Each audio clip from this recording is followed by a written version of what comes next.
I'm here because I want to talk to you all about all of this craziness that you see in the media about Joe Biden. And I'm just ripping the Band-Aid off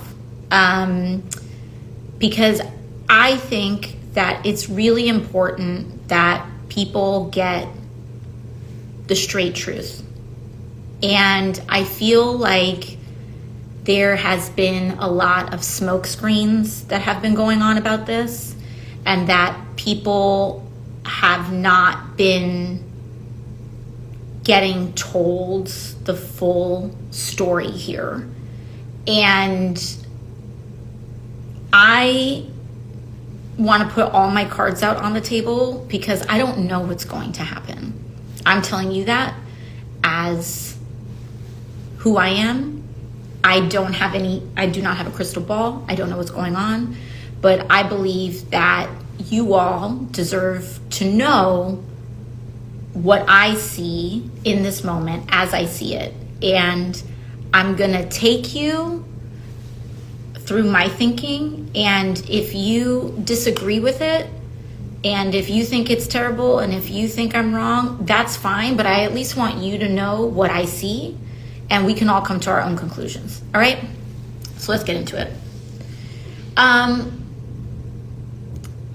We saw, 2-3 weeks ago now, the president debated Donald Trump. And that debate sucked, okay?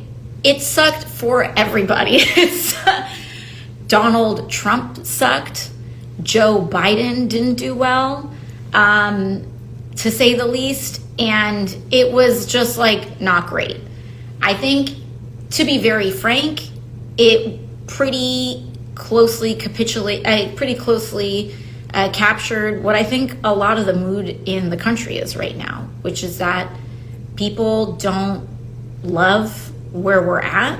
They don't love our options. A lot of people don't love that we have the same exact matchup all over again, which is to say that the debate didn't change much at all. It didn't really change a lot in terms of people's perceptions, in terms of where the electorate is at.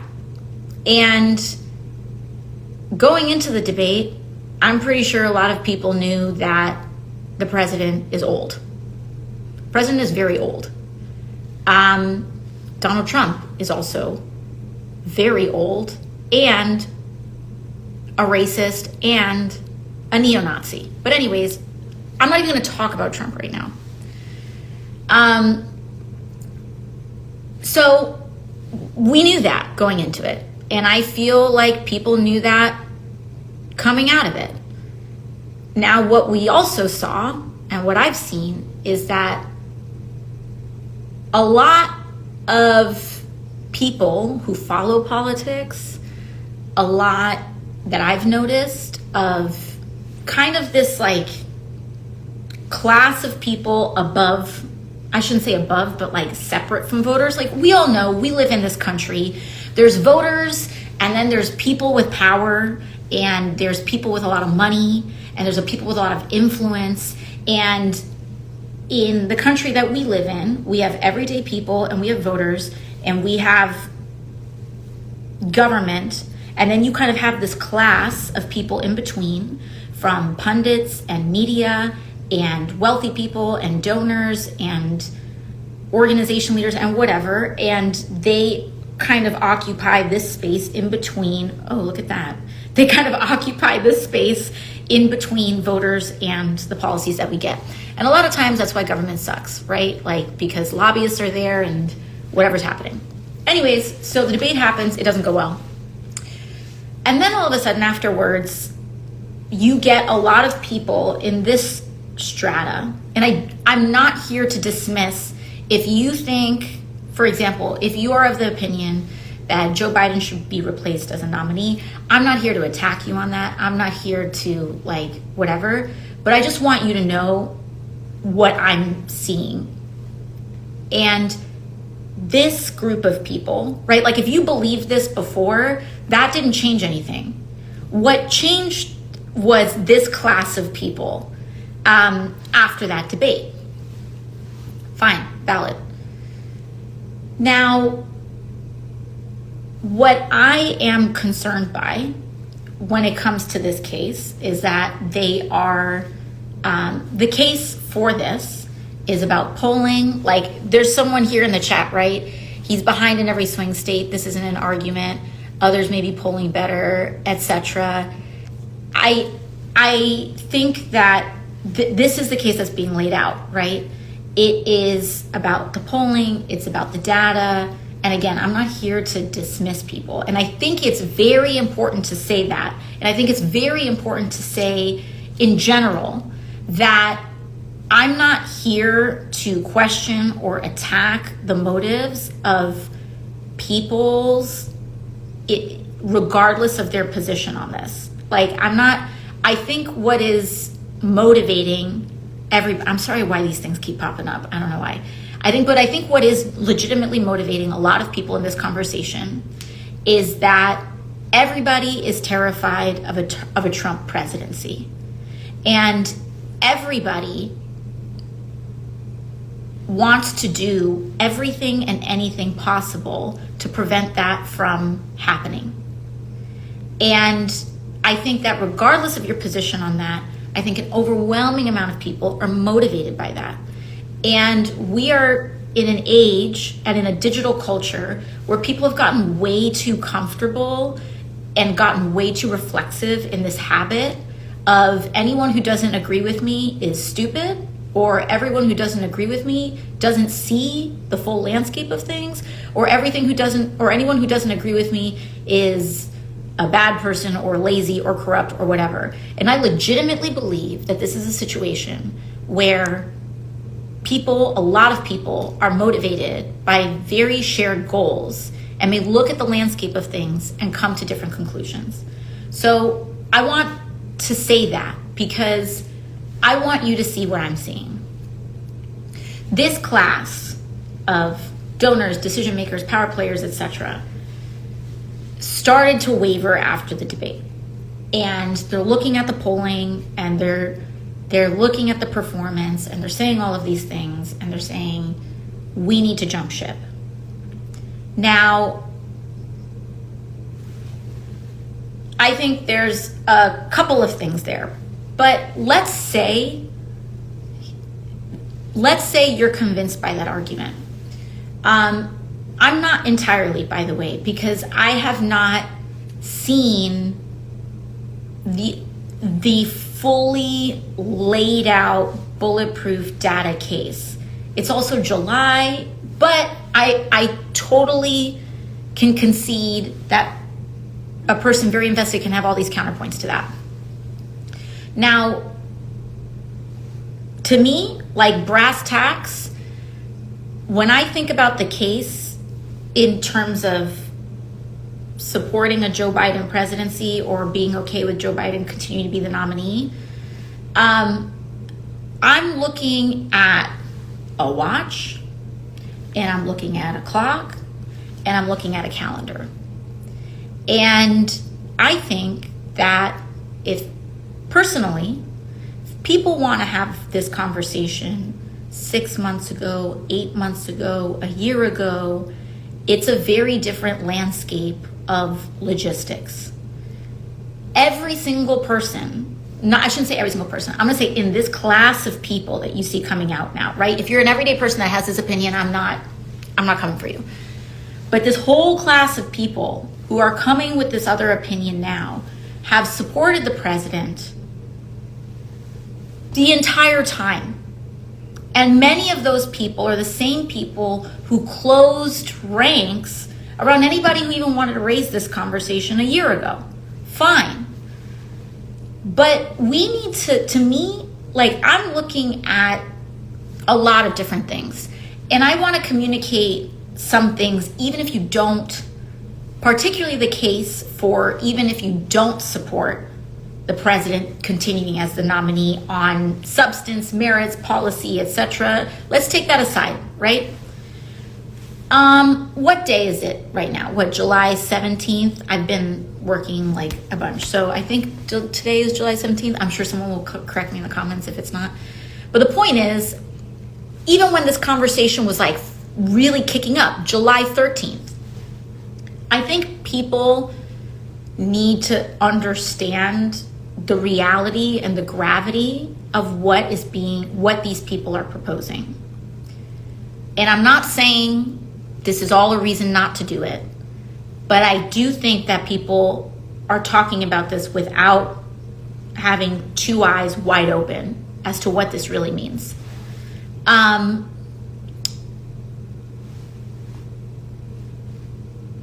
The Democratic Convention is in, 4 weeks or so?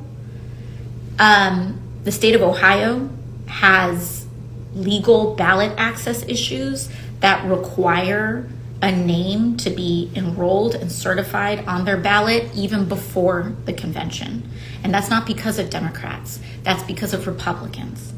And to people, there are some people that quibble and they say, oh, well, that's not really true because they actually passed this other law that allows the deadline to change. That law that allowed that deadline to quote unquote change also gets enacted and enrolled something like 60 or 90 days after passage, which now puts us in a legal gray zone. So whether you think it's above board or whether you don't think it's above board, I can tell you that it is guaranteed, and it is virtually guaranteed, and it has been confirmed by the Republican Speaker of the House that Republicans are already preparing legal challenges to any name change on the ballot that may happen, occur, arise, or be possible. And so for us, I want us to, opening this conversation, I think it's important for us to consider the stakes, okay? Before you even get into the merits, talk about the stakes. If this is even something that can be opened, right? And what we know is that we can virtually guarantee, Mike Johnson came out and said that they're absolutely preparing legal challenges to wherever it's possible. And I want to tell you, those legal challenges are most viable where? In the same handful of swing seats that are needed to win the presidency. I'm not saying every single one is counted out, but I am saying that's what's at the table. And guess what? Republicans, they mount that legal challenge. The possibility of our elections being decided by a Supreme Court ruling skyrocket. Okay? I'm not here to use fear. I'm not saying this to use fear to dissuade people out of their position. But I need us to understand the stakes. Okay? And that's point number one. I can tell you that I have been, and I want to tell you also why I'm telling you this, is because the last 2 or 3 weeks of members of Congress or quote unquote Democratic sounds and, how did a filter get on here? Oh my God. Okay, I think I turned off. Sorry, guys. The possibility, so what's really upset me is that these conversations, I believe in transparency. At the same time, litigating huge conversations among people of power in public can dramatically hurt our chances depending on the outcome of that conversation. And so sometimes certain conversations are best held in private, especially if there's ambiguity or a lack of decision on it. And so what I see right now, and I want you all to know, is that over the last several weeks, there have been lots of Democrats who have been giving little anonymous quotes to the press, to some journalists, to print. And I'm not here to knock the press on it. I'm here to knock my colleagues on it. Because to me, I think that's, and I'm sorry, I'm going to say it because it's after midnight, that's bullshit. Like, if you have an opinion, say it with your chest and say it in public. But the idea that you are an elected official and you are supposed to be responsible for a community and you're just going to like text some journalist on the low and say, this is what I think, but don't put my name next to it. What are you here to do? If that's your opinion and if that's what you think is best for the country, put your name on it, okay? But instead, it's all this little pick a little, talk a little to whatever, texting some pundit about what they think because they're too cowardly to like come out with a public opinion. I'm not coming for the people who have made a public statement and put their name on it. Like, Lord knows, I've done plenty of that myself. I'm talking about people who are too scared to say what they want to say in public, but somehow not afraid to say what they want to say to a journalist so long as they promise not to use their name. That's a bunch of horse shit. And then there was recently a quote unquote senior Democratic leader that said, I'm just resigning myself to a Trump victory. Leave your seat. Leave. Just leave. Like, that is so garbage. That is such a fundamental lack of leadership. And I don't care what party you're from. Like, just leave. Like, just go work for a lobbyist. Go cash in on Wall Street if that's what you feel. Like, why keep that seat warm? This job is hard. It takes a lot of effort. You're resigning yourself to losing? Why don't you just turn in your keys early and give it to someone who gives a damn? Anyways, moving on. Number one is the legal viability. Number two, I don't think people understand what it takes in terms of running a presidential campaign. And I'm gonna say what a lot of these folks aren't saying. I'm just gonna say it. If you think that there is consensus among the people who want Joe Biden to leave, that they will support Vice President Harris, you would be mistaken. And I'm gonna say that because if they're gonna come out and say all their little things on background off the record, but they're not gonna be fully honest, I'm gonna be honest for them. I'm in these rooms. I see what they say in conversations. A lot of them are not just interested in removing the president. They are interested in removing the whole ticket.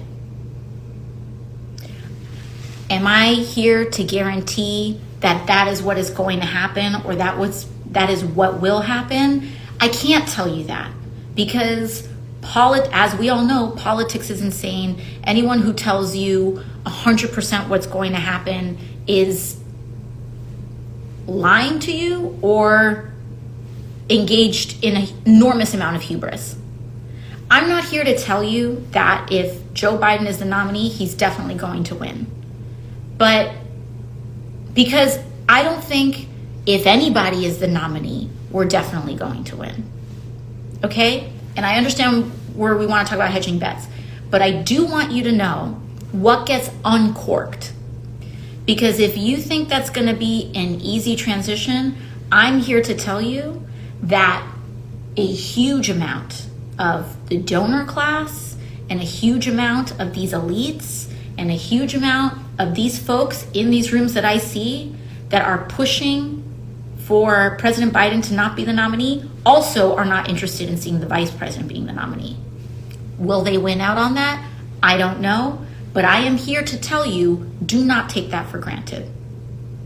Do not take that outcome for granted. It may make sense to you. It may be sorry guys, I don't know why this keeps happening. It may make sense to you. It may be the logical thing, But I'm here to tell you that that is not a sure thing.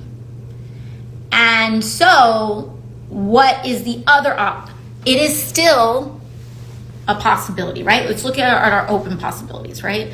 And by the way, President Biden and Vice President Harris have been campaigning their behinds off, and there is a war chest of at least $100 million prepared for the general election.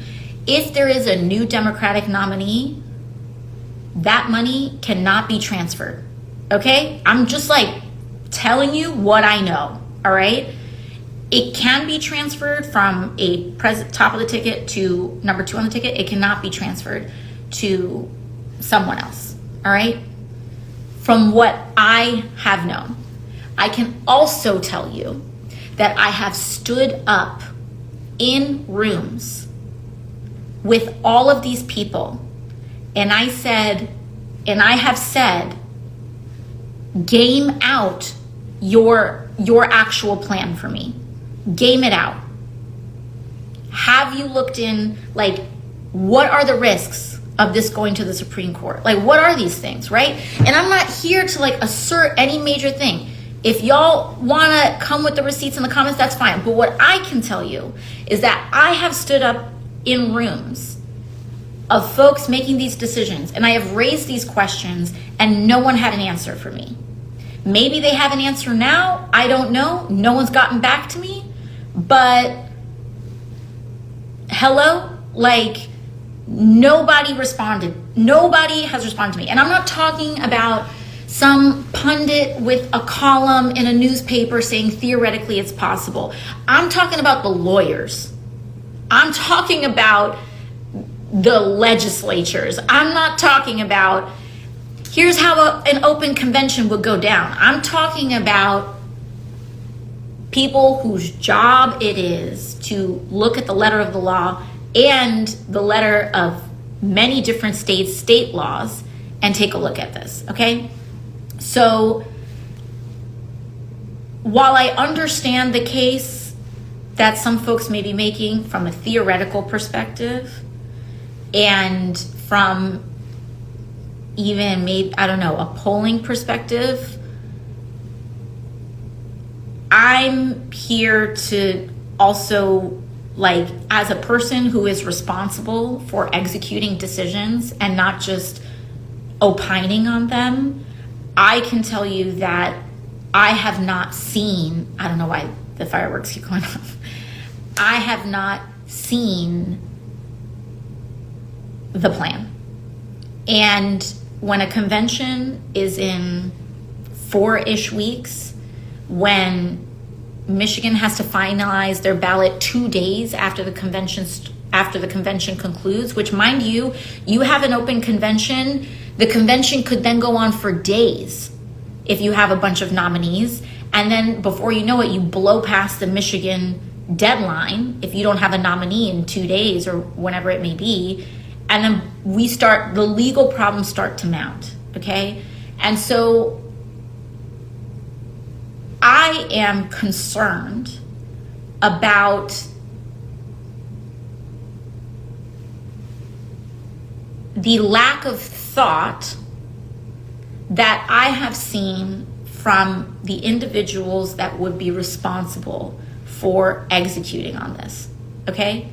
And so, like, that is before the fact that, you know, people want to talk about polling. I'm not here to tell you, like, polling is amazing. In fact, I'm pretty sure that if there was a candidate that the polling was like a slam dunk on, maybe all this would be going down differently right now. But there is no safe option. There's no safe option.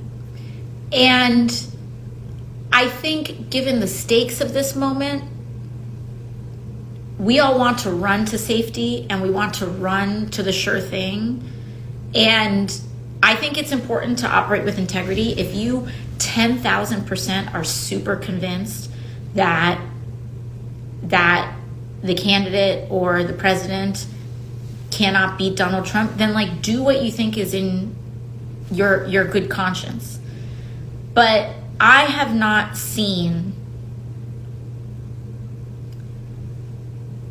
a scenario, an alternative scenario that I feel does not set us up for enormous peril, based on what I'm noticing privately and what I see publicly.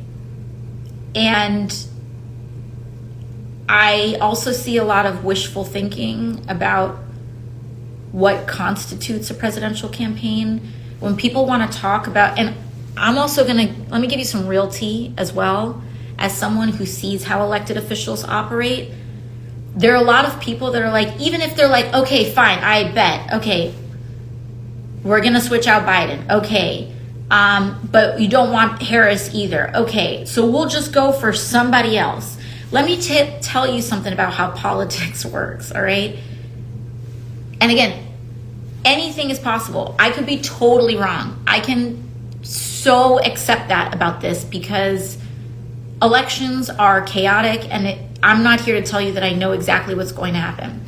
But let's say there's like some blank question mark as a third. I can tell you that anyone who genuinely wants, like, if you are the kind of politician that genuinely wants to be president of the United States, a lot of those folks don't want that. They don't want to be shooed in 8 weeks before an election starts. Because let me tell you something. People think this election is in November. The convention is in 4 weeks, and early ballots go out. The first early ballots in this country go out 4 weeks after that. This election is not in November. It's in September. It's in the end of September. It's in early October. And so we're almost in August. So I think we need to sit with the stakes, with the reality. And if you come to the same conclusion, fine. But I'm not seeing enough discussion, and I also don't want people to take for granted that the people in these rooms, like, totally for sure 10,000% have a plan. Maybe somebody does, and they're not sharing it. That's also a possibility. I'm not here to knock on anybody that has come to a different conclusion. What I'm here to say is that as a person responsible for coming to a conclusion, I have not seen what I need to see to substantiate an alternative. And what I will say is what upsets me is people saying we will lose. For me,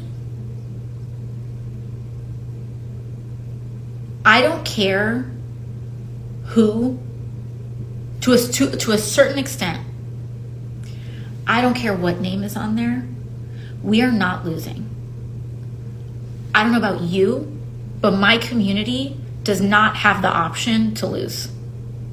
My community does not have the luxury of accepting loss in July of an election year. Like, my people are the first ones deported. They're the first ones put in Rikers. They're the first ones whose families are killed by war. And this is horrific. I'm not here to like say everything is amazing, okay? I'm not here to say that like, oh, you know, to lie to people. What I am here to say is that we need to make decisions in the conditions that we have before us. Even if they're ugly, even if they're hard, even if what we don't want, like, we don't get to run away. And I'm here no matter what. Like, truly. I do think that people underestimate Biden's performance. I think that is how he became president, is through a lot of people underestimating his performance with demographics that are not traditionally valued. And I think that people see where he's weak. They don't often see where he's strong. And just electorally, purely electorally, right? Like, again, suspending some of the other arguments here. And I'm not a professional pollster. I am not a political pundit. I am a person whose job it is to win elections. And people may say, oh, blah, blah, blah, like, you're from whatever place you're from, and because you're from where you're from, like, you don't deserve to be qualified in that. I can tell you that I have won elections that I have had no business winning. I can tell you that in my four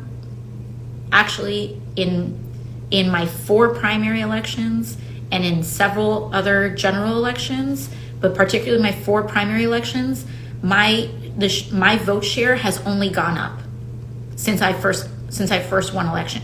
Even with disinformation campaigns targeting me, even with like whatever from the left, from the right, whatever, saying I ain't this, I ain't that.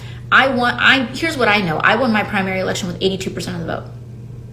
82% of the vote. I think I may have won with the highest vote share in terms of a primary, if not the entire city of New York, perhaps the entire state of New York. And so, you know, people may poo-poo where I'm from. I can't change where I'm from. What I can say is that I run a campaign that's not based on big dollar donors. That's not my information input. I run a campaign that is not, surprisingly, like, entirely dependent on the internet. It's dependent on the streets, and it's dependent on presence on the ground. And sometimes my digital presence very often replaces in people's perception of me as a candidate what we do in the ground. Like, people don't know that, you know, I've run tutoring programs, mutual aid programs, deep canvassing year round, all the time, etc. It doesn't matter.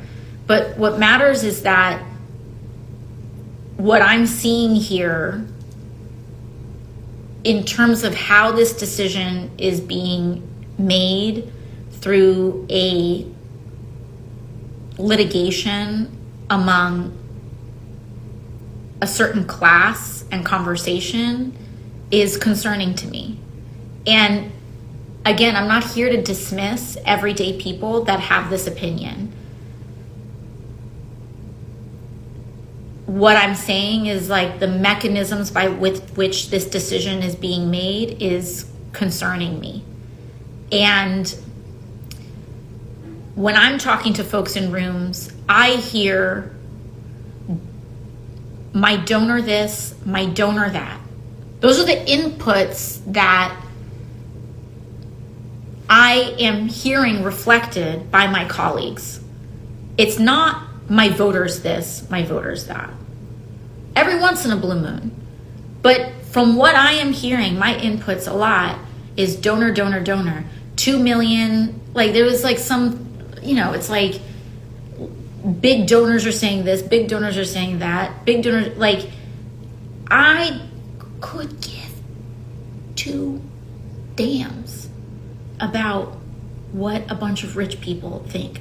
What I care about is about what the working class thinks, and like what a lot of people not on social media think, to be honest. And social media is important. It is incredibly important, but we need a full input of data. And for example, whether you like it or not, whether you may think whatever you may think about it, Joe Biden kind of like stomps with older people, like electorally, which is one of the strongest and most consistent electorates. And it's actually a hard electorate for Democrats to win. You know, those are not people that are on Twitter, but they vote more consistently than almost any other bracket. So you take that off the table, you cannot assume that that electorate transfers to any other candidate. Like, it's what I'm here to say is we can't just allow these decisions to be made by groupthink, momentum, inertia. We really need to consider the consequences. And if the data, the logistics, what have you, supports another path, go ahead, like, make that. But this idea that we're just going to talk about what theoretically is best, this is not 2023. And so, folks are saying the poll, and also when folks are saying polling only has downward momentum, maybe that might be true. Have we thought about what is leading to that? Because I think hundreds of millions of dollars in earned media from people like members of Congress saying things off the record. Like, and again, I could be wrong. I'm not here to tell you this is what it is. But what I am here to tell you is some of the red alerts that I'm seeing on the dashboard in terms of concerns that I have not seen adequately addressed. And, like, oh man, like, you're a neo-lib, sellout, careerist. Like, I mean, if I were here to sell out, I'd be there are much more profitable and peaceful ways. I assure you. And it's not to say that, like, the concerns are bad or without fault and whatever, it may be. I'm not here to dismiss people. I'm not here to tell people that they're wrong. I'm not here to say that their points are invalid. I am here to say that, like, we need to look at what date it is and what time it is. And also, like, again, I also think that there's certain things about Joe Biden that, again, I'm not here to dismiss people's concerns, but I also think there are certain things about Joe Biden as a candidate and as a person that people often conflate with other issues. For example, he had the debate that he had. That debate had no people. There was no audience. It was like cameras and two pundits and the president and former President Trump. And then people went the next day and they saw that he did amazing the day he did a rally, I believe in North Carolina, and he did a rally the day after, and it went super, super well. And people were like, where was this Joe Biden? You have to understand, like, these people are human beings, and from what I assess, Joe Biden needs the energy of people around him. And he just did a rally in Detroit, and when he's around thousands of people, that is how he resonates. And again, I'm not here to, like, dismiss, and you can totally rake me over the coals. Trust me, if I was trying to do something that was like that I think was like calculatingly the best for me, I would not be on this live right now. Like, it's just easy to just hang back. But the reason I'm doing it is because I care about the future of this country. I care about the outcome of this election profoundly and deeply, just like all of you. And as a person that is invested in our success, I feel like I would regret not raising some of these matters that I feel are not getting appropriate consideration. And it kind of bums me out because the vast majority of people are not following this conversation as closely as the people who are following this conversation think. And if the president makes a decision unto himself, that's on him. But it bums me out when I see how many people and perspectives are not in the room and in the consideration of folks making these decisions. And like, I don't know, someone says Hassan is beefing with you on stream. Love you, Hassan. Like, I could be totally wrong. Like, I'm not here. Hassan might be beefing with me. I'm not beefing with Hassan. Like, and I can tell you, like, my everyday lived reality is like, I'm not, this isn't like a knock or anything like that, but like my job every day is, I'm like being so for real right now. It's not watching TV. It's not obsessing over polls. Like, I'm telling you, I was just telling you at the beginning of this, like, I've been in Puerto Rico for several days. Like, I'm trying to install solar panels in people who make less than $17,000 in an entire year, and trying to make sure that like they can keep their oxygen machines on. Like, a lot of that stuff is what is consuming the vast majority of my time. I'm not seeing things that other people see, and other people are not seeing things that I'm seeing. And so I'm not here to like have a debate. I'm not here to argue. I'm not here to say that anybody is wrong with a capital W. What I'm just humbly trying to do is just contribute some of these concerns, because it's real. And like, what I think is a risk, and maybe I'm wrong, but one thing I get very concerned about is this presidential election being decided by Clarence Thomas in a Supreme Court instead of the American people. And that's already happened once in our history. And that's how George Bush became president.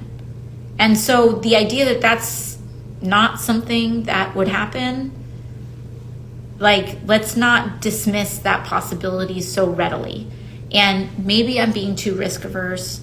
Maybe I'm not seeing what other people are seeing. I leave space for that. And like, whatever, like, maybe I'm taking a big L, but you know, I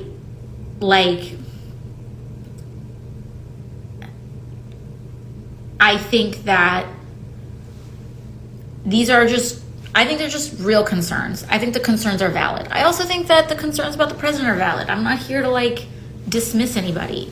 But you know, it's like annoying me how this is being litigated on CNN.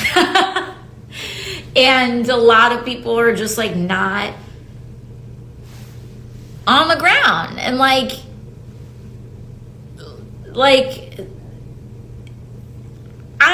listen, like, I've been on the left. I am on the left. I've seen the left be really wrong before electorally.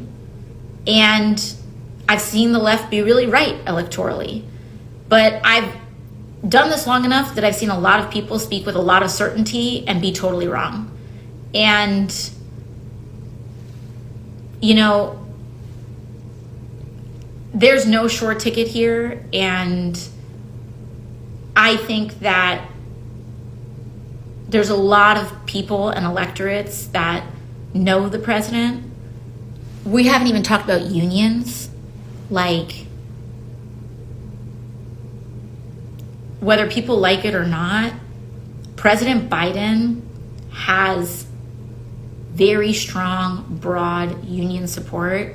And that is not something that just goes automatically to any Democrat, as we've seen this week. And whether it's right or wrong,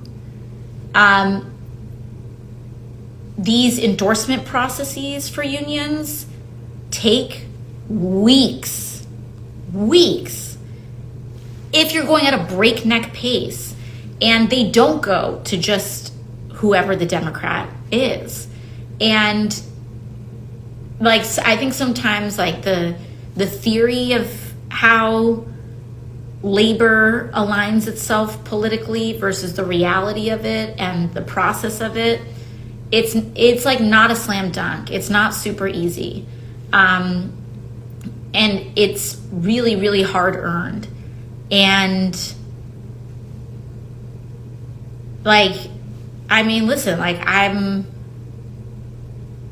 was elected as a democratic socialist. Like, did that mean that unions just automatically supported me? No, I had to work for years and years and years and years. And so, you know, again, it's like, I know all the points that I'm making are the kind that people go, boo, boo, you know, you're wrong, you're whack, you're boring, you're scared, like whatever. But I'm like in the muck with this all the time. Like it's like my job to get these things, and I have confronted and lived with the reality of how I think it works and how it actually works. And I'm always trying to unite those things, but I just don't want people to, like, I just want people to at least come to their conclusions eyes wide open about, regardless of what shakes out, we're gonna have to work harder than we've ever worked before. I don't care if you're falling out of a coconut tree, God bless you. If you're riding with the president, God bless. I'm not an open convention person. I think that is crazy. And I think that a lot of people may have their like niche politician that they stand, that they maybe think is way more nationally popular and recognized than they actually are. But like, I don't think an open convention is the way. But, you know, I think it's important. I'll do whatever needs to be done. I can say that I think that I do think there's a lot of misinformation going out. But again, like, I trust people to come to the conclusions that they come to. I just like, don't get my opinion is to not get your opinion from whatever's on CNN or whatever's on like watching whatever it is that you're watching. Like, look at the facts of it, answer some of these questions, have a lot of inputs.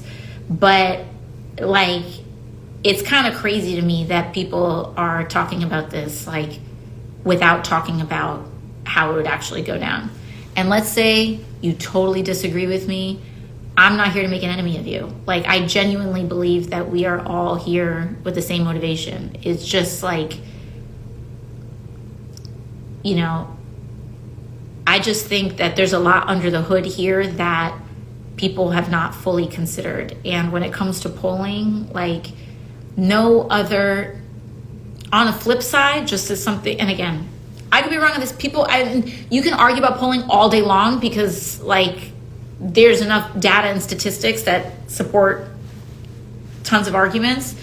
But I can also tell you from my perspective, I tend to be sometimes a polling skeptic, but that's like baked into me as a person. My first election, polls had me down 35 points. I won by 13. Okay, fine. Like, that was a whole different, unique situation. I'm going to tell you, this year, I had a primary election. My polling had me down by like about double digits from where I ended up performing. So my own polling, private polling, had me underperforming a lot more than what I actually ended up performing at. Now, I don't know what that means, right? Like, I don't know what that means. I'm not here to say that that's every race, but I need people to understand that, like, making a decision based on July polling, like, I think if we could have just a little bit more dimensions to the case, that would be helpful. Because, like, polling had a red wave in 2022. That did not happen. There is a Republican majority, but, like, the polling had us getting wiped. And for a long time, that didn't happen. And I don't want to be a data, like, denialist either, right? Like, I'm not here to say, oh, you know, I'm going to ignore trends, I'm going to ignore data. But I think that's also what's contributing to the complexity of the situation, is that, to me, it's not the same thing. And also the argument that certain Democrats, or a lot of Democrats, are polling ahead of the president, that's not necessarily a bad thing in certain places. There are different strategies for going about things, and I can at least tell you, as a Democrat for my community, I try to outperform Joe Biden in every race, because my job is to specialize specifically in the 700,000 people that I am responsible for. I am a member of Congress that is supposed to be tailor-made for this specific geography of people. And I don't know. Again, I could be wrong. I could be totally wrong. People are saying it's cope or whatever. Like, to me, it's not cope. It's not, like, this is a moment of ambiguity. And, like, I'm not, like, a Biden campaign co-chair. Like, I'm not, you know, I'll go out and I campaign for the president and I stump for the president. And I have done that because he is our Democratic nominee. We need to fight the courts. We have passed an insane amount of productive legislation. So also a bunch of things that have happened that I don't agree with and that I find morally horrific.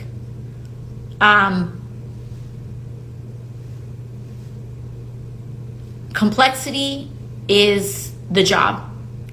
So, I don't know. You may have, like, whatever opinions you have, but, you know, once again, also, if you think, once again, I'm gonna repeat myself, if you think that a lot of the folks who are in charge of swaying this position are defaulting to the vice president, you would be mistaken. That is not something to be taken for granted. And that would have to be a fight too. So all you folks that are coconut pilled in the comments as you are identifying, buckle up. But, you know, it's, I just want to be honest. I could be wrong. You could be totally disagree with me. But I'm telling you straight up, I'm not coming in bad faith. I'm not coming with any ulterior motive here. I'm not incentivized by anything here aside from wanting to win. And I don't think that people who come with a different opinion don't want to win. I think we all want to win. I think we're looking at different things and coming to certain conclusions. But